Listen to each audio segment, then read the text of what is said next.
Eu vou mostrar uma foto para você, para ver se ela mexe com você, se você sabe contar alguma coisa a partir dela. Quer ver? Ah, aí era na época que eu desfilava no colégio. As mulheres queriam ter o meu cabelo, sabia, Flávio? É mesmo? Elas queriam ter o meu cabelo aí nessa época e hoje elas querem ter a minha bunda. Olha que É coisa. verdade. Eu desfilava aí. Na verdade, todos os anos, como eu nasci com essa veia artística, então todo ano ou era um rei, ou era o rei do colégio, ou era o dançarino, ou era o que desfilava, era o que segurava a bandeira.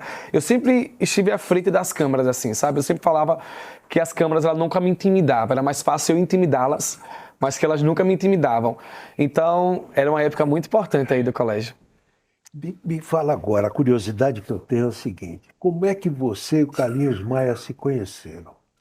Então, eu estudava no colégio particular e o Carlinhos estudava no colégio Penedo. público, em Penedo, Os Alagoas. dois? Os dois. Ele também é de lá? Ele também é de lá? Eu sabia. De lá. E daí eu morava no bairro Castro Alves e o Carlinhos na Vila Primavera, que é a famosa vila que ele deu toda a vida àquele lugar. E da onde eu moro, da Castro Alves até a vila, dá 2 minutos e meio.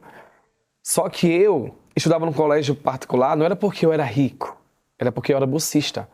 A minha mãe era professora e E você então eu tinha estudava. direito Como eu era um bom aluno, o bolsista ele só permanece no colégio com as boas notas, né? tem que ter boas notas e ser um bom aluno. Tanto é que os meus irmãos não foram e tiveram que voltar para o colégio público. E eu permaneci o ano inteiro, a vida toda, até o ensino médio completo, estudando num colégio particular, porque eu era um bom aluno. E tanto eu quanto Carlinhos, a gente era mulherengo, então eu ficava com muitas mulheres e ele também.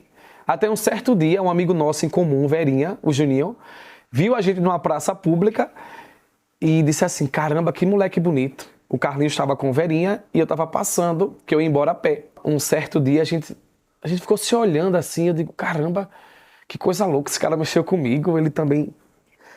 Automaticamente eu vi que eu mexi com ele também. E daí na hora eu disse, caramba, foi estranho o que eu senti aqui. Quantos anos vocês tinham? Eu tinha 15 anos. Eu digo, foi estranho o que eu senti aqui. Na mesma hora eu chego em casa, lá no MSN, ele me manda uma mensagem. Oi, primo, vamos sair? Vamos fazer alguma coisa? Eu digo, esse cara me chamar de primo, assim como... Isso aí quer conversa também. E daí eu comecei a dar algumas liberdades pra ele, só que ele passou 2 anos e meio pra me conquistar. É mesmo. Foram quase 3 anos pra gente ter alguma coisa, sabia? Porque a gente tava naquele poder da paquera. Teve uma hora que ele tava já se cansando também. Então ia pra Lan House. Na época, Lan House, 50 centavos era meia hora. A gente ficava conversando para poder ter alguns encontros que a gente fazia. Porque, imagina, eu vendo uma família muito tradicional. Uma família que eu ouvia a tia minha dizendo... Sua mãe professora? Minha mãe professora, meu pai era vigilante. E a minha família dizia bem assim, eu prefiro ter um filho no caixão do que ter um filho gay. Eu prefiro ter 10 filhas prostitutas do que ter um filho gay. Então eu dizia assim, meu Deus, como que eu vou reeducar a minha família para entender que isso não são escolhas, que eu não vou escolher sofrer, passar uma vida inteira de preconceitos, de barreiras a troco de nada. Eu nasci dessa forma, eles têm que me amar exatamente dessa forma. E daí, Flávio, foi um processo muito grande, porque uma cidade pequena, com 80 mil habitantes, quando ficaram sabendo que eu e o Carlinhos possivelmente era um casal, a cidade inteira não falava em outra coisa. Então, os nossos encontros, tanto... Imagina, cidade pequena ainda. Cidade Era o pequena, assunto, é tudo né? pequeno, menos a língua do povo, né? A língua do povo é boa, né? Então, essa língua era enorme. E daí, eu tinha um caminho que eu sempre ia, que dava 2 minutos para me chegar até a casa de Carlinhos. Só que em um certo momento eu tive que mudar esse circuito, aí passou a levar 15 minutos, 20 minutos. Para virar, para dar a volta, Para sair das poder, pessoas. o povo... Era uma forma de despistar as pessoas. Então, um caminho que era fácil tornou-se difícil porque entrava no matagal, entrava escondido à noite para que ninguém me visse, assim, para chegar até o encontro dele. Que coisa. Então a gente se conheceu através de amigos nossos em comuns, a gente ficava com mulheres, ele também. Em um certo momento a gente ficou na Parada Gay, dia 19 de setembro de 2010, e foi onde que lá o primeiro beijo... Ah, foi na Parada Gay? Foi na Parada Gay, olha que mera coincidência, né, gente? Poderia ser em outro lugar não, né? Foi na Parada Gay, no restaurante, o amigo nosso, o Bubu, fechou a porta do restaurante quando a gente foi ao banheiro.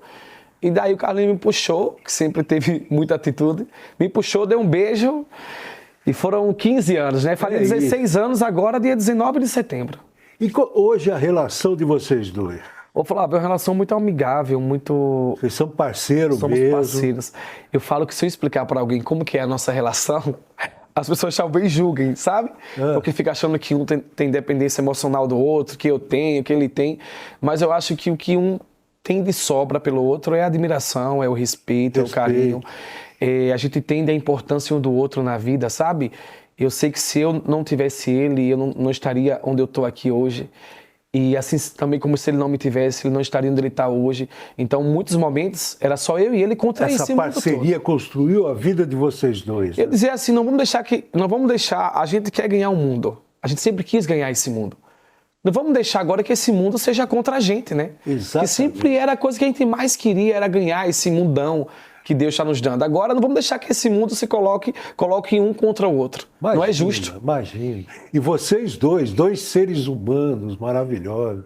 Imagina. E hoje, Flávio, tipo assim, a gente reconhece, ele reconhece também que eu estou vivendo uma fase diferente, né? Uma fase nova, uma fase que eu preciso agarrar essas oportunidades. Assim como lá atrás, eu tive que também batalhar, esperar o momento dele também de construir a carreira dele, de se consolidar.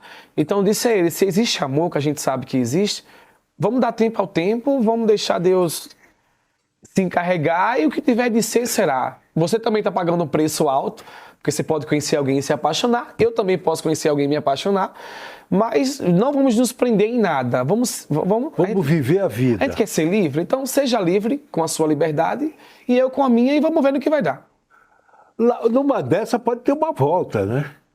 Vai saber, o mundo gira, né? E a Lusitana roda. É tanta coisa que pode acontecer, né? A gente não tem...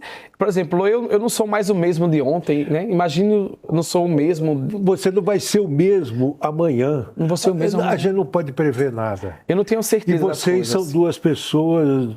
Vocês se conhecem muito bem, são duas pessoas maravilhosas. Eu sei que você torce demais pelo Carlinhos. Sim. Carlinhos deve torcer demais para você. Vocês têm uma história maravilhosa juntos. Isso é que vale. Eu penso assim, Flávio, se existe amor, o que é que existe de sobra?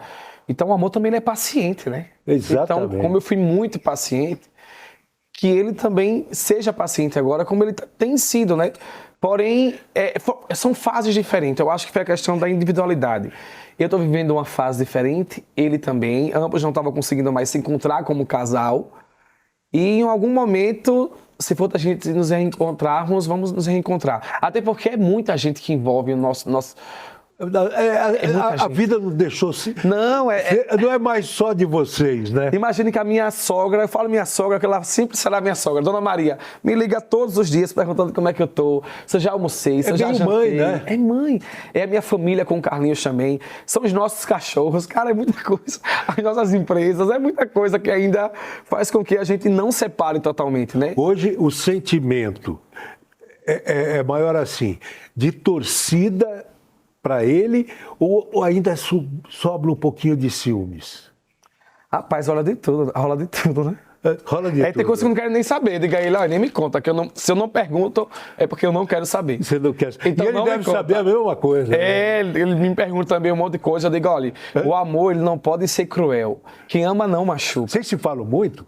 A gente se fala. Que bacana. Às vezes eu passo uns 2 dias, fica arretado aí, passo uns 2, 3 dias sem responder. Eu sou mais duro em algumas coisas.